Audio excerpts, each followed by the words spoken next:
This episode is made possible by Badlands Pets. As you all know, Mojo, my precious baby, is the reason why I found love in the first place. He made me feel love again. So I would do anything to ensure his health and longevity. And actress Katherine Heigl and I have that in common. She's helped save over 16,000 dogs through her foundation. And after doing a ton of research, she feels there's one place we can look to improve any dog's health, and that's their food. So fortunately, she found that just by adding a few special superfoods to her dog's food, she saw huge transformations in their health. So she's made a 20-minute video explaining step-by-step how anyone can do the same thing to see incredible changes in their dog's health. I've definitely re-looked at what I'm feeding Mojo and making sure that, hey, he only has one life to live, and I want to make sure it's the best damn life. So if you want to keep your dog healthy and happy, go to badlandsfood.com/dateable and watch Catherine's video right now.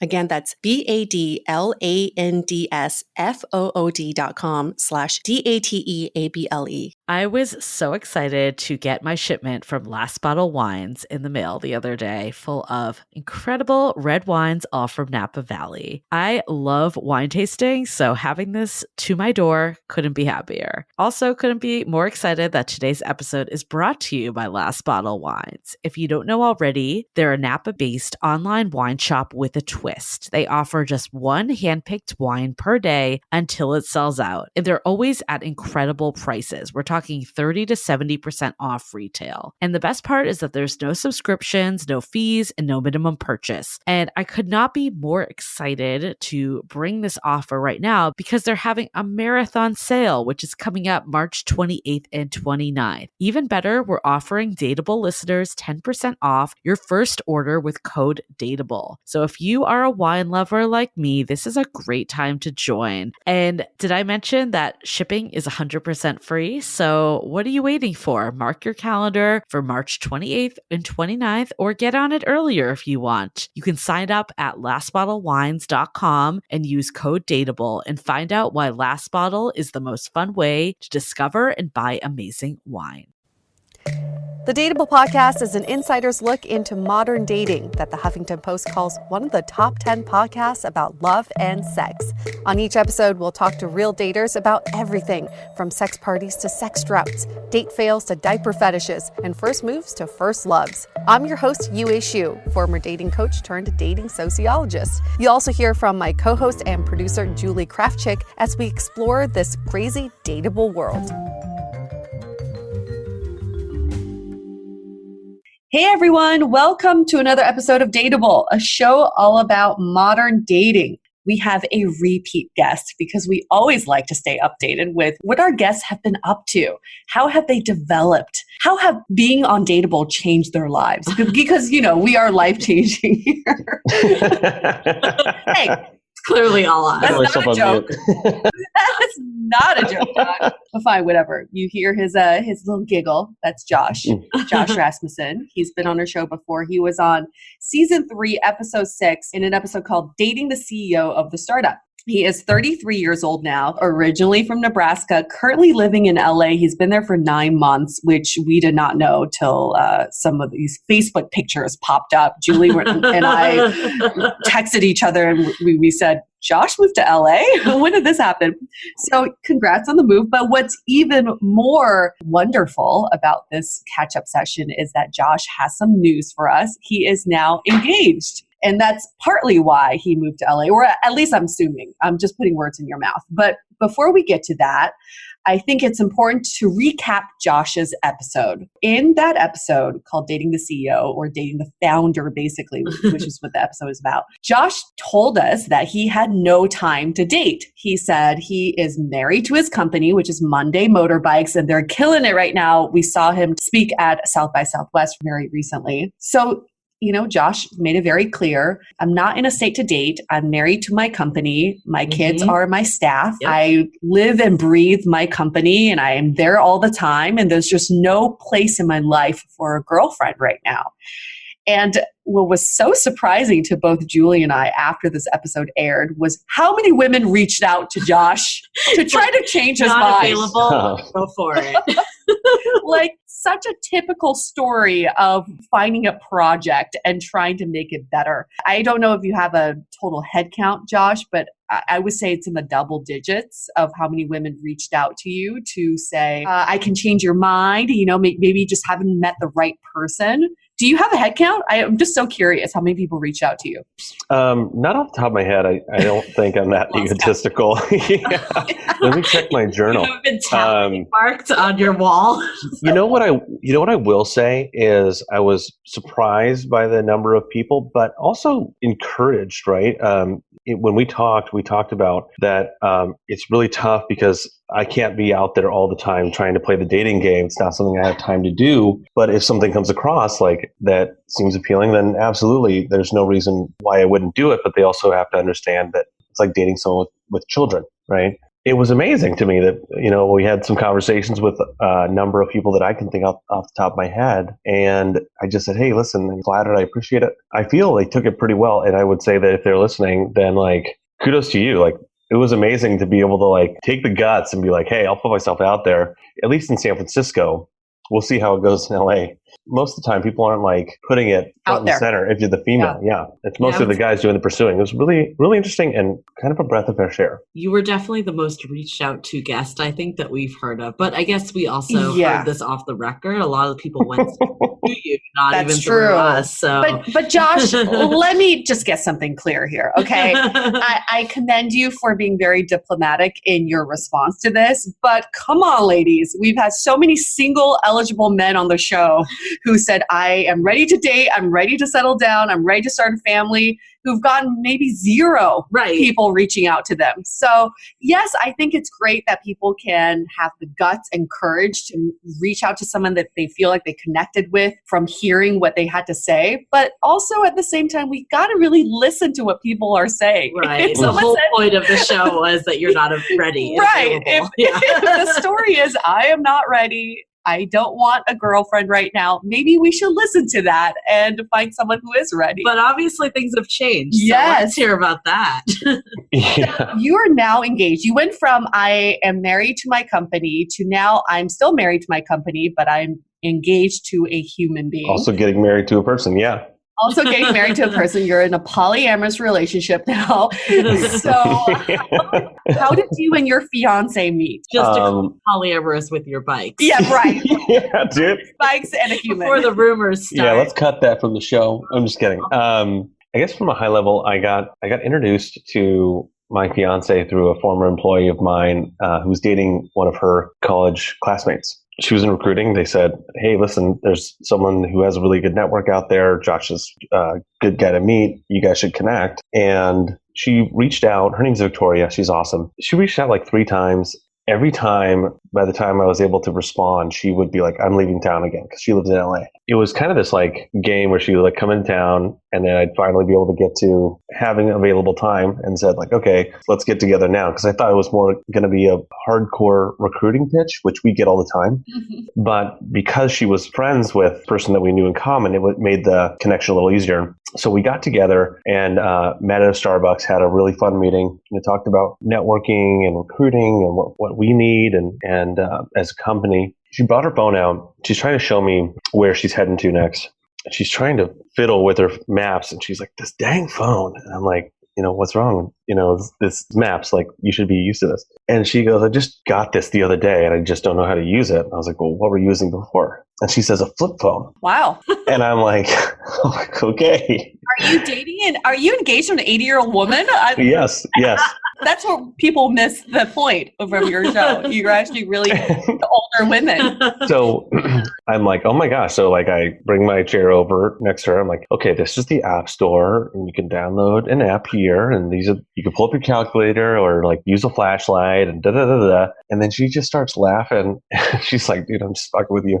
I've had this iPhone for years. And everybody at Starbucks, there's 4 dudes who think she's the hottest girl ever. And they're just sitting there just laughing at me for getting roasted in the middle of Starbucks. And I thought the only thing that they roasted was coffee. Turns out that I also get roasted. So that showed me that she had a really good sense of humor. Did you go into this thinking that it was business, or did you have any intention for it to be romantic also? 100% business. Attractive people come every day. I think like looks is one thing, but it was really the personality and the laid back personality as well, I guess, that really was like, this is nice. She's reached out for months and we finally got together. It's not like she's like, we need to get together now or else you're going to miss out on this great opportunity. It was like, whatever. I guess we missed you. We'll see you next time. So there is a difference between a fleeting connection and finding someone who has potential for longevity. At what point did you think, hey, this could be something beyond just flirtation? Yeah, or how did it even go from business to personal? I think Julie's on point here. Let's start with how to go from business to personal. And then it went from business to personal. Vicky came over with one of her coworkers to go tour the office. We said we'd get them on some bikes and go for a rip. It was going to be awesome. And they came over and they went for a ride, introduced them to some of the team. They said, hey, let's go get dinner. And I said, we can't. I've got some actual office cleanup and organization to do. And they're like, what do you need to have done? And I was like, I have to do all this stuff. It's going to take me like 2.5 hours. And they said, hey, if we help you, will you come to dinner with us? And wow. I'm calculating time in my head, right? I think in the first podcast, we talked about like the fact that your time is limited and that if somebody can give you your time back, it's beneficial. They did that. And we went out to dinner and I went to go pay for the check. And they're like, it's already taken care of.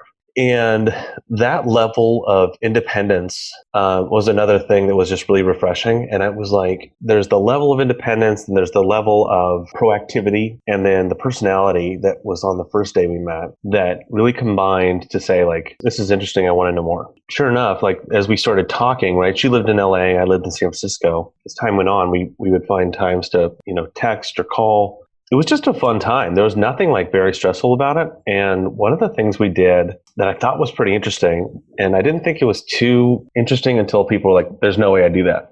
She was like, hey, listen, I live in LA. You live in San Francisco. So like this long distance thing is tough. I just don't know if you really want to go through with this process and like get to know each other and get in deeper. We have an argument as to whose idea this was.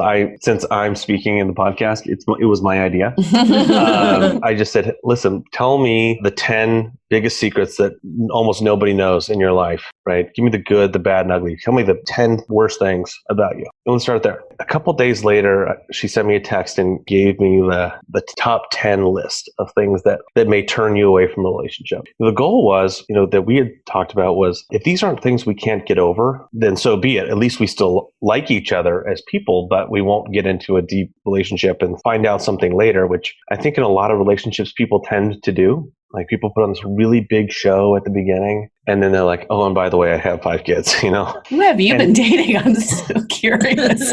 Anyway, it's just... How long was this into when you guys first met that you were having this conversation? It was probably a couple weeks in. We moved quick because I feel that a couple weeks in and still sharing those, information is tough. I mean, it's almost easier to share information with someone that you don't really know on a plane. Right. When did this turn non-platonic? It's a really hard question. I don't know. When did you guys kiss? We kissed probably about a month and a half into the relationship, maybe a month into the relationship. Into the relationship or into knowing each other? Into knowing each other, sorry. Got it. Okay. So as soon as you guys kissed, you knew that this was no longer just about business. Obviously, for you to jump into something romantic, it has to be very well thought out, especially considering how little time you have. So what changed in this time in your life that made you open to a possible romantic relationship? I don't really know if anything changed necessarily, just that the ingredients were there, right? It was a long distance relationship, which meant that I didn't have to go see somebody every single day or every single week. Purely phones or purely texts. And that when time came and I was going to LA or she was coming to San Francisco, we could meet and be with each other. And I think that level created, or that level of interaction created comfort in that there wasn't something that really made me feel guilty in the inability to go like spend time with someone that I want to get into a romantic relationship with because we're so far apart, and instead focused on emotional and social aspects of how we interact. I think our communication is like a very, very strong foundation of our relationship. So when you're long distance, and we've heard this from other long distance couples too, your time apart is actually very productive because you get all your work done and your work apart. So when you do come together, it becomes quality time and you're intentional and you're present. So it sounds like this is what really worked out for you kind of by accident, but it's a nice kind of transition into a relationship.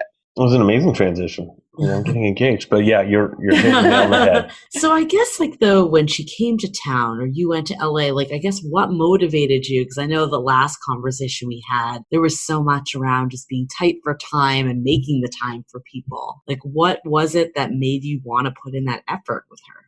It's that she made it easy. I think is probably the easiest way to say it. I think that there's a lot of people in relationships that have a tremendous amount of needs or a tremendous amount of dependence. And that's not something that I'm excited about. I don't think anybody's really, maybe some people are. Hey, yeah, listen, if I don't answer your text me 12 more times. No, there's very few people on the planet that are like that. And I feel that the level of dependence that was there made the comfort level much higher. Made it easy to be like, hey, let's engage. Oh, by the way, a call's coming in, I have to go, right? And there's times where you try to date somebody and you were in that type of situation where you're like, hey, a call's coming in, I have to take it, I got to go. And the next thing you know, you get a snarky text message. I'm still trying to figure out the button that was pushed, because I think some of the women who may have reached out to you after the show could also argue, hey, I lived in LA. I offered you my couch if you were ever in LA. We could have done a long distance relationship. What was it about this one where you felt like you were ready to dive into it? Well, I don't think that we didn't enter into that with the goal of dating. That wasn't the goal. Right. And so that created a level of comfort immediately. And then all those things we talked about from a personality, productivity side compounded this level of attraction. And then just having straightforward conversation with saying hey, what are the worst things about you? Help me understand those things was another piece. And I think the final piece was that our personalities really jived. And because we had that distance and we had the opportunities in a semi-business sense, we were able to get to know each other without any ulterior motives, right? Just something that we're just two people getting to know each other. You were in a relationship where you didn't feel like it was daunting or taking you away from your work. Yeah. And enabling. So did anything change with your work during this time? Did you get more comfortable with where you were, or was it the same as when we talked last time? Time for a break so we can talk about Audible Escape. We know you love listening to dating stories on Dateable, and now you can listen to thousands of love stories with Audible Escape, a monthly subscription that provides unlimited listening to thousands of love stories. Lose yourself in the most popular love stories of our times. Are you reading, watching romantic, heartwarming stories already? This will speak to you. I recently started re-listening to Sense and Sensibility, a great classic that reminds you that romance is not dead. With over 18,000 titles to choose from, try Audio Escape now and see where it takes you. Join the community. Listen for free for 1 month. Then it's $12.95 a month after that with unlimited listening. Download the app by visiting audible.com/escape to get started. Now that's Audible, audible.com/escape, ESCAPE. Now back to the show. So did anything change with your work during this time? Did you get more comfortable with where you were, or was it the same as when we talked last time? In terms of responsibilities and things of that nature? Or just I guess stress, responsibilities, just the whole shebang. Because I think at the beginning you were probably, what was it, a year or two in? Oh, yeah. So my stress level was high then. We were actually in the middle of a lawsuit by Yamaha at that time. The stress was so high. And I think that Victoria does a really good job of de-stressing. When we come together, it's such a positive time. And when we eat a meal, it's just two people and she tells me this all the time, but we'll be hanging around. She's like, stop, you're embarrassing me. And it's I'm so sorry. I don't mean to embarrass you by doing something goofy, but you're the only person I see here. No one else exists other than you, right? And that's not changed ever since we've met. And so from a stress level, it's lowered. And we obviously haven't talked to you in like 2 years. Was there anyone before, well, at least on this podcast? Talk to you, eh? At least on this podcast. Not in depth. Julie, I like your Facebook statuses, maybe an Instagram or two. Have there been any other people you've dated? Like, were you more actively dating before her, or was it really the same as before of not being in the dating scene and then it just happened to be because of her? Like there were attempts to date, and then there's like flings and stuff, but I think there was like one attempt, and this person was just really, really needy, and it was just like I gotta go.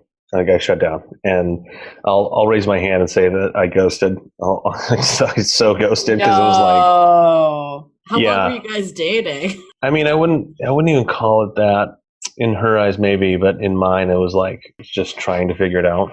I'd give it like maybe a month or two or part of the reason for the ghosting was that in the relationship, there was already so much like, what are you doing? Why are you not responding? Who are you talking to? Why did you have to not take this call? And I was like, I'm not going to answer these questions. Mm-hmm. And I knew that once it was like, this isn't going to work. And this person was long distance too, by the way, that it would be like, why? Tell me more. Like, it was like, I don't need this level of stress in my life. You live in a different city, like jump in the pool and see what fish are there. So if you're the girl that Josh ghosted and you like to be a guest on Dateable, please reach out to us. If you like an exit interview with Josh, we'd be happy to facilitate. Isn't she getting one right now? yeah, pretty much. So it sounds like Victoria just like was not needy in the slightest. Like, were there times that like she would text you and you wouldn't reply, or were you just so into her that did not happen with you? No, there's times where I texted and didn't reply. A lot. Sometimes it takes hours. I think that the understanding and trust in the relationship is like, if I'm available and I see it, right, like then of course I will. And if not, then I have like 6 hours to come home and then I can hear it in person. So I don't think there's ever been a time where it's been like an elongated process of response from text, including like when I was in China and we weren't engaged. Like, I think I did a pretty good job of like texting within like a day or two, given the fact that like everything shut down over there. What were some of the other challenges that you guys faced in terms of work-life balance? I didn't really have I guess the easiest answer is like, I didn't really have a life. So it's like, I got a little bit of it back, I guess. I just felt less stressed. Nothing really changed within a work-life balance. I still work the same amount of hours and still work really hard. It's just now that I have an extra teammate, instead of having to think about my day or my week, like every week, as an example, we spend an hour or two doing laundry. Well, great.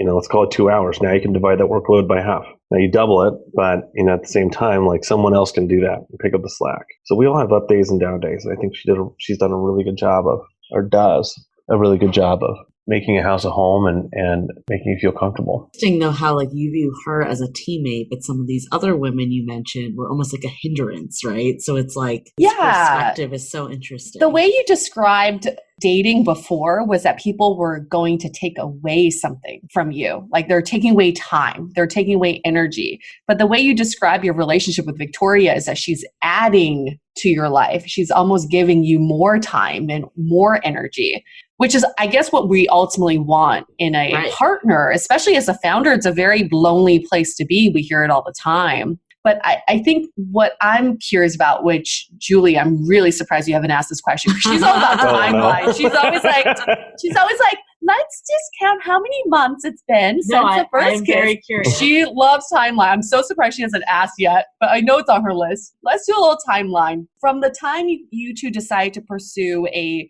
relationship with each other to the time when you decide to move to LA and to engagement. Let's just go down that timeline. Yeah. I was going to ask that right there. Beat me to the punch. I know her so well. So we started getting relatively serious into it within a couple months. I moved down to LA after our company got acquired by a private equity managed services team in Texas. And with that came a little bit more, let's call it like financial freedom. And also the ability for them to say like, hey, what are your biggest challenges? And running a hardware company in San Francisco is like, people say hardware is hard. Like, Running a hardware company in San Francisco is also like hard, specifically for motorcycles. There's a couple companies out in the Bay Area, but they're not in the middle of San Francisco, especially with the rental prices. Like, like I take my motorcycles in and they'd be like $1,200 to go fix something stupid. We actually decided we would move closer to the Port of Long Beach, where we get a lot of our components in to build our bikes, and cut down supply chain requirements and days and cost. And also I could pay someone between $15 and $25 an hour, and they're not like, it's not their second job. They can have that and be okay. And it's a livable wage. So it made more sense to move everything down to SoCal. And at this point, was Victoria a factor because she lived in LA, or was this totally independent of? Yeah, she was a factor. Absolutely. In my mind, I think that there were so many things pointing me to LA, including the San Francisco rent, that I was like, all right, go to LA. I think what you pointed out about financial freedom is a really important note on all this too. Huge, because you even said at one point you were sleeping at the office. How are you supposed to bring girls back to the office? And right? The money to date and all of that too. I mean, at the end of the day, like when you're getting something like this off the ground, you're putting everything into it. I mean, let's put it this way. Even Elon Musk, when they were doing some of the SpaceX stuff, was sleeping on the factory floor. Absolutely. And I'm not saying I'm Elon Musk, but the point is, like, that's the level of dedication that goes into some of these endeavors. And, for someone to go through and look at that and not judge you, it's a very hard find. I don't know, like, not to knock San Francisco, but I'm going to knock San Francisco. Like, sometimes the dating scene out there is just a little, it's a little much. And like, it's a lot about what you do, and it can be showy. A lot of people don't see the hard work and effort that goes into it. I love San Francisco, but I see where you're coming from. But I say there are so many similarities between the tech industry and Hollywood. Yeah. It's the same thing. You think people become famous overnight or they become successful overnight. It's the same thing in San Francisco. So it's kind of like, it's interesting that you found someone in LA who's probably sick of the LA dating scene. You're sick of the different industry. Yeah, no doubt.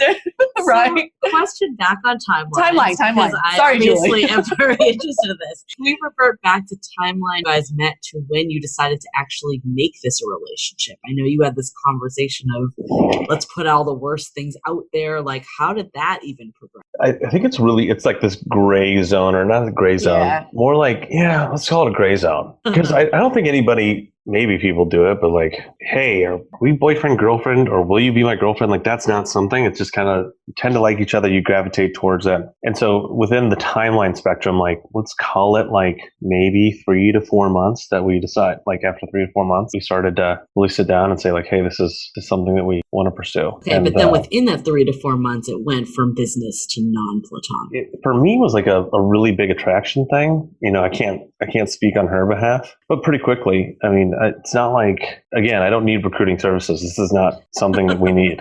Did you see her photo before you guys even met? Yeah. Did you know what she looked like beforehand? Before we met in person, yeah, I did. I mean, after months of reaching out, it was kind of like, all right, who the heck is this person? So yeah, we knew what she looked like, or I knew what she looked like. Did that play into meeting her in the first place? No, I think more the connection of a friend played into it. And then back on the timeline. So moving to LA, how long did that take for you to make that decision? It wasn't based upon the relationship. So it was really based upon a timeline from a business standpoint. So that was 9 months ago. In the spectrum of our relationship, that was after about a year or so. And then to engagement? Within 6 months after moving here. Okay. So a year that you guys dated long distance, 6 months in person. Is that correct? Or do I not have that right? That's about right. Julie, you work on timelines. I don't. It's like, no, she is graphing this right now in front of my very eyes. She is graphing I this. can't follow wait. it logically. Literally at the end of the conversation. She's going to make this into a diagram for you as a wedding present. So when you moved to LA, did you guys move in together? Yeah, immediately. Oh, immediately. Okay. That's a pretty big step to go from long distance to now living in the same house as with each other. So were there any challenges with that? I mean, it can be a challenge. For anybody, right? Yeah, I think at the end of the day, again, I work a lot. And so it's like, hey, this person's here, but they're kind of not here. And it was just really nice because instead of moving to LA and trying to find a place and you have to realize as you're moving a company, you're also trying to find the location in which you are going to be operating out of for the rest of like the decade in some cases, right? Because a lot of these leases are like 10-year leases. And so you don't want to go in and be like, hey, here's where I'm going to live. And then all of a sudden you're trying to base the decision as to where your office location is based upon proximity to where you live. You don't want that to play a factor. And so it really made things a lot easier because we were able to move in, or I was able to move in with her and a roommate who's also awesome, and take that, factor that has potential to come into play of like, hey, what's my commute look like? And instead be like, I can always move later and like focus solely on business. Again, it was just like this really helped promote the focus. So when you moved down there with her, like, were you thinking marriage at this point? Like, were you thinking she was the one, or when did that realization happen? Well, I think anytime, maybe this is just a Midwest Nebraska guy in me, but like I don't enter into relationships and think like, oh boy, this isn't someone I would want to see if I marry. Like, let's just screw around for 3 months and waste each other's time. Like, that's not something I want to do. So I really started thinking heavily about marriage probably 3 months after I moved here. Okay. Back to our original conversation from the last episode, the first episode that you were on, we talked about prioritizing work and life. And at that time, you were prioritizing work. And I feel like when you met Victoria, you were still prioritizing work. Obviously, you met her under business circumstances. But what advice would you give to people who are trying to achieve what you've currently achieved, which I think is a nice balance of prioritizing both work and your personal life? How did you get there? I mean, it almost feels like you fell into it because you found the right partner, but like, how did you get there? Let's take another break for a deep inhale. What do you smell? I hope you smell anything but your armpits, right? Isn't it time you graduated out of the same deodorant brand you've been using since high school?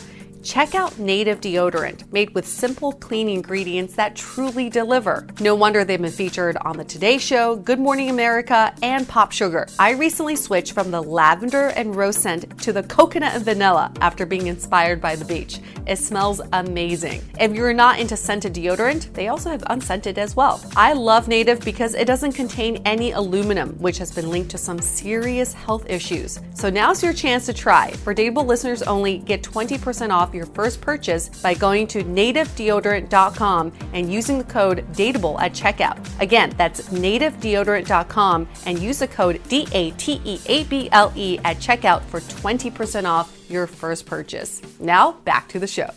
How did you get there? I mean, it almost feels like you fell into it because you found the right partner, but like, how did you get there? Well, I think in terms of advice and also in terms of how we got here, it's like super serendipitous. Because I wasn't looking for a partner, everyone's like, oh, it's when you're not looking is when the person shows up. Like maybe that's it, right? In terms of like work-life balance and what it brings, like if you find someone that makes a situation where 1 + 1 doesn't equal 2, instead 1 + 1 equals 3 or 1 + 1 equals 4, then it's a good match, right? And, what that really means is that the combined entities create something greater than itself. And that's really what I found with her. Not only found out about myself and like learned to prioritize, but also things that I was able to bring to the table. And for people that are in the same situation, trying to get that work-life balance, like, find someone who's laid back and find someone who's committed to you and your success just as much as you're committed to them and their success. I was going to ask you, like, what's her work-life balance like? Oh my gosh, she works so hard.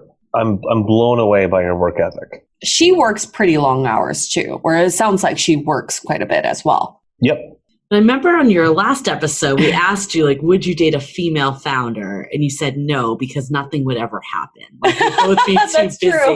And it sounds like Victoria put in the effort. How is it different with her versus someone else that potentially works all the time? Well, because as a founder, it's like work hard or fail. She's already doing very well. And so it's not like if she pulled back 10 hours a week that it would end in a 0. And so, from that regard, I think that's what is really nice is that we don't have a Brady Bunch situation where a founder has their employees, i.e. their kids, and I have my employees, i.e. my kids, and we bring them all together. And it's like, now there's just so much complication there. Instead, it's like, if she wants to, she can, but she doesn't have to. that to me is like something that I find very valuable in that, she chooses to work hard. And for a lot of founders, after they do it, they choose to work hard. But at the same time, there's, I'm speaking from experience here. There's times where you just don't want to, and you just got to push. I feel like you guys just have very similar work ethic, but at the same time, she's not married to a company as much as you are.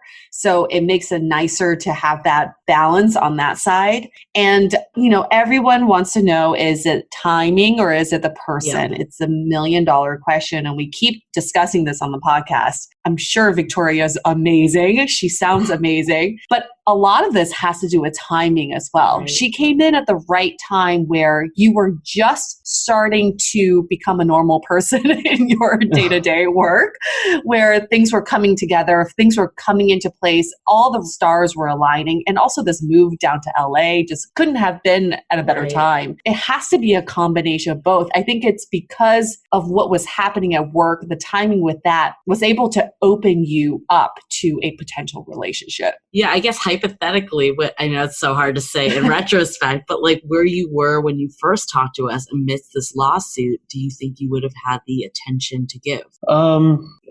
Probably not, which is why it took months to actually sit down in the first place. So that's part number one. If I want to look at person or timing, in my opinion, right, and I think it's all unique, right? Within that spectrum, like timing and the person is very, very important and plays a role. I think it's hard to say like one is more important than the other. Like let's say that you're a founder and you're dating somebody and all of a sudden you make $1 billion and you can do whatever you want. And this person's super excited and they get to quit their job, and you're like, man, it's so great. Right. But it may not be the right person, but now money makes life a lot easier. And I think in terms of like our relationship, there was still things that I was raised with in terms of like looking beyond the person. So looking at the family, my family's ability to say like, hey, we accept this person. We believe this is going to be a good person for you is very important to me. So, regardless of, financial situations or timing situations, if those didn't play a factor, the third party, if that came back as a negative, I'd have to really rethink that. I think that system is lost on a lot of people nowadays, but it was very helpful from my side. Just really reinforced everything I feel. I love this. Let's do some takeaways because again, this is one of the most discussed topics in what we've heard. And I have so many takeaways for people who are struggling with this idea of timing and is it the person and also this work-life balance thing. One of them is, I personally think there's so much to be said about the context of how you meet someone. And I think this is why some people struggle with online dating or dating related events or whatnot, because it puts so much pressure on both people. It's basically putting two strangers in a room and saying, you're going to develop feelings for each other. Right. Are you feeling it yet? Are you feeling these feelings yet? And that's just not how human nature works. So I love this idea of like organic relationships that start out as friendship, or even for you guys, there was a baseline friendship there and a baseline respect for each other. And that's why I encourage everyone, don't get off the dating apps, but there are other ways to meet people. You don't always have to go into a situation with the lens of, is there anybody here that's dateable? Yeah. It doesn't have to be that as your intention. The intention is, I'm here to look for other people who are cool, that I respect, that I don't mind spending more time with. And you may not have a connection or attraction, but that could always develop over time. I also liked what you did with each other, which is a top 10 secrets that you wouldn't, they may be deal breakers or whatever it may be. I want to try this out. This is actually a really good exercise. Especially when you don't have time, just get to the bottom of it. Get to the bottom of it. Because like you said, maybe couples could be dating for years or married for years before they uncover some of these dark past secrets, or even they may not even be dark, but at least it brings another level of dimension to this person you are in some sort of relationship with. And I like that, just getting it out there. And it also helps to promote some sort of conversation between two people to discuss, like, what I think may be really bad, you may not think is that bad either. So it's a kind of an interesting discussion. So I really appreciate that. But ultimately, I just think we put so much expectation expectations on relationships, and sometimes those expectations drive the other person away. Yeah. And I've been doing a lot of thought work where, there's this school of thought where we feel like once we have feelings for someone, we expect them to reciprocate, which is not the case. Your feelings for someone are absolutely exclusive of how they feel about you, right? So if I feel so much love for Julie, it doesn't mean I can expect her to love me back. But I do. But otherwise, I will create that timeline of when Julie stopped loving me.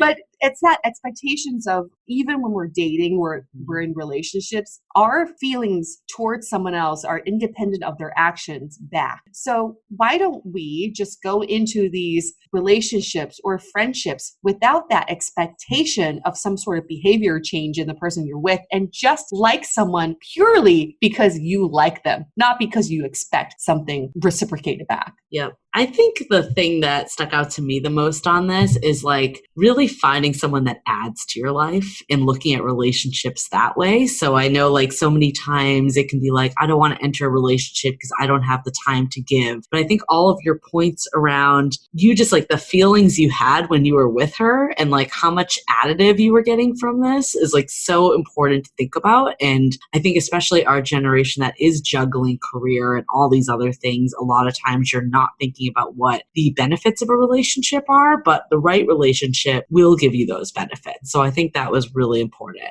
My other takeaway is when a founder commits, he commits. I think like you made a comment like, I wouldn't enter a relationship unless I knew it was going to, or like I felt like it was going to go somewhere. Mm-hmm. And I think a lot of times like we look at people and we're like, why won't they just commit? I don't know, personally too, I'd rather someone that like is all in when they actually do commit. Yeah. And maybe it takes them a little longer to get there, but when they actually are there, like, you were like with them. It's not just like kind of that loose, like, I'll commit to you until something better comes along. Yeah. Mm-hmm. Yeah. Also, you just can't force anything. I'm going to do you do one, Josh. So within the auspice of the top 10 things that may break up a relationship or that someone's going to find out later, by doing that, this allows you the ability to go ahead and talk about the things that stress you. Like, hey, remember I told you about that one thing? Yeah, okay. Hey, it's becoming worse. Got it. Right? Like, I don't have this, but like, hey, I've got an overbearing parent. Oh, why are you stressed? Oh, it's the overbearing parent. A lot of times in relationships, you find that someone's stressed, but they also, in releasing that stress and helping explain or communicate to you what the problem is, they also have to go backtrack about what the core issue is. Like, hey, I got a crazy family. And by the way, here's what's stressing me out. It really makes things so much easier because these are big stress factors that have potential that people don't want to talk about. But by having them out there in the open, it makes it so much easier for you to move forward. Yeah, definitely. It's very freeing. It leads to marriage. That's all I can say. Okay, we're going to do a very quick question of the day. This one comes from Molly. She says, I met this incredible guy, but he told me right now that he is too busy with work to really commit, and his number one priority is the startup. Sounds familiar. We really vibe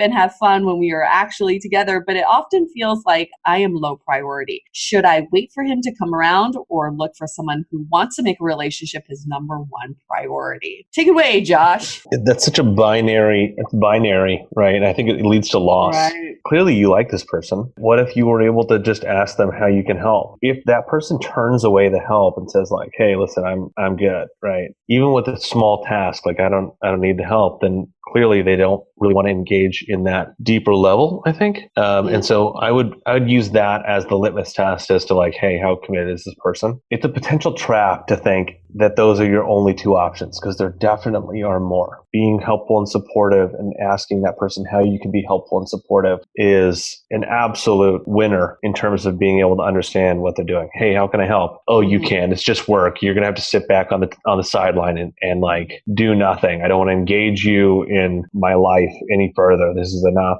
Great. Now you have your answer. Yeah, I think That's what you great. said is so dead on is like, even if it's like, I'm going to just keep exploring this, but also be open to dating other people too. Like it doesn't have to be an either or. However, playing devil's advocate to that is I think sometimes it is hard to separate if you have that intensive feelings for someone. So I'm wondering if this is coming from that side more. Like if I don't let this person go, will I ever be able to move on? So I think ultimately we can't answer that for you. That's probably a personal way how you deal with things. But I like thinking about what Josh just said is like, is it actually hurting you to keep this person in your life in some capacity and find other ways to engage with them? And if it is, then maybe it does need to be more black or white. And if it doesn't, then you could keep it a little bit more gray. Yeah, I think it goes back to expectations, right? Here, Molly says he's too busy with work to really commit, and his number one priority is his startup. That's pretty honest right there. So are you expecting to be in a relationship with him? And if you are, you're obviously expecting certain behaviors from him that he already told you that he's not ready to commit to.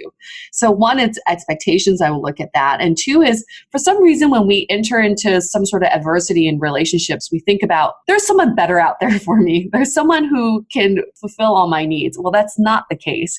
So instead of saying, I need an out or what's my exit plan, what is it that's really trapping you in your thoughts? And the one phrase I keep seeing in Molly's statement is that she feels low priority. Our brains are very unfair in the way it presents information to us. Once you believe a certain thought, you keep seeing the same thing. So when you think you're low priority to someone, you keep seeing actions from that person that are evidence for what you perceive to be the truth. In actuality, if your brain is just feeding you what you want to hear. Your brain is your own echo chamber. So I would look inside the relationship and tell your partner, I feel low priority. This is why, and figure it out with your partner if they actually are treating you as low priority or not. So I still think everything is internal. It has to be like inside the relationship first before you think about what's my exit strategy here. That's when it gets toxic. And why would you come forward and be like, hey, I feel low priority? Like clearly a startup is the number one priority. You have so many investors and employees and customers who are depending on this person. Maybe you also have to look through their lens. That may be a good piece of advice, is just look at the world through their eyes for a moment and understand that there could be, in our case, tens of thousands of people who are counting on us to do our things. And if this person has a startup, like you could be really high on the priority list. You may not feel that way, but if you don't understand or you can't see it through their lens, then ask them. That may give you some sort of, to be cliche, but like paradigm shift in saying like, holy cow, I'm really high priority. And so that's my piece of advice there. That's a good point. That's I a think really good also point. too, I think a lot of times women or anyone, I don't want to say just women, but anyone in a romantic relationship wants to be a priority to their partner. But if there's a time that you've had someone solely focus on you and that's all they do and they don't have anything else going on in their lives, most times... such a turnoff. Yeah, exactly. Yeah. Most of the times you get quickly bored of that relationship. Yeah. So while Molly might be feeling it in this instant, I would recommend also looking back into past situations where you were the number one and only priority, and did that actually make you happy instead of just now the grass is always greener when you're not in that situation either. Yeah. Can I add one more thing at the expense of being verbose? Molly, I'd ask you to figure out what your partner's love language is. Like, understand what that is. Like, is it, acts of selflessness? Is it gifts, gift giving, gift receiving? Like, what are those love languages that you guys speak? And help him understand the love language that you speak. For anybody that's listening, really, but if you can understand the love language of your partner, and they understand yours, it's very apparent and easy for you to figure out if you are high on their priority list. That's a really good point, because I think quality of time isn't everyone's love language, and especially with startup founders, time isn't always available. So I think that's a really good point, that someone could be giving to you in other ways that aren't necessarily what you perceive effective. Exactly. Right. Yeah. Yeah, very good point. We're so complicated. It's like someone who wants quality time, but someone keeps giving them gifts, and they're like, I don't want gifts. I just want to hang out. Right. Yeah. Right. We're just complicated human beings, right? We're just trying to figure each other out, and nobody has to figure it out. So we can rest assured in that. So what is our advice? Have a conversation. Communicate. But also just don't think about things as personal. I think, Josh, you've said this in previous episode. If I'm not texting you back within like a few hours, it's not personal.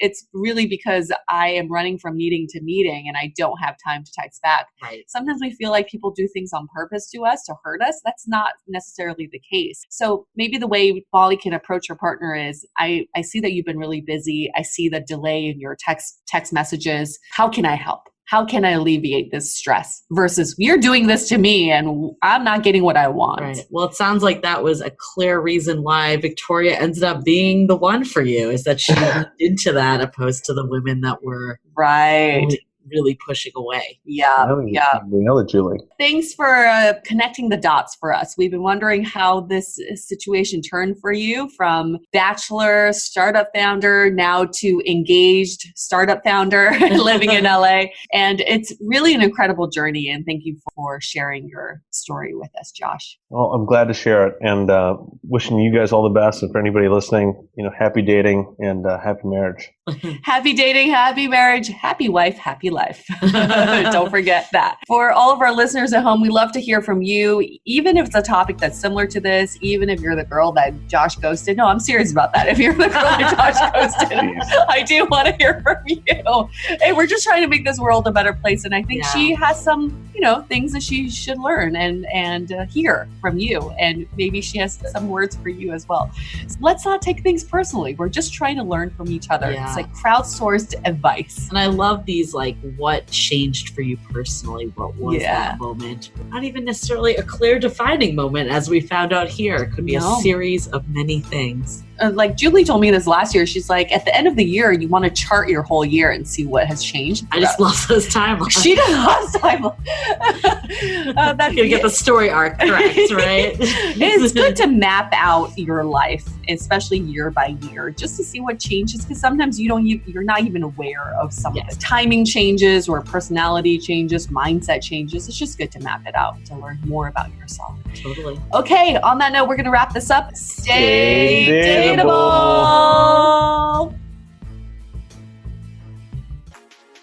Want to continue the conversation? First, follow us on Instagram, Facebook, and Twitter with the handle @DateablePodcast. Tag us in any post with the hashtag StayDateable, and trust us, we look at all those posts. Then head over to our website, dateablepodcast.com. There you'll find all the episodes as well as articles, videos, and our coaching service with vetted industry experts. You can also find our premium Why series, where we dissect, analyze, and offer solutions to some of the most common dating conundrums. We're also downloadable for free on Spotify, Apple Podcasts, Google Play, Overcast, Stitcher Radio, and other podcast platforms. Your feedback is valuable to us, so don't forget to leave us a review. And most importantly, remember to stay dateable.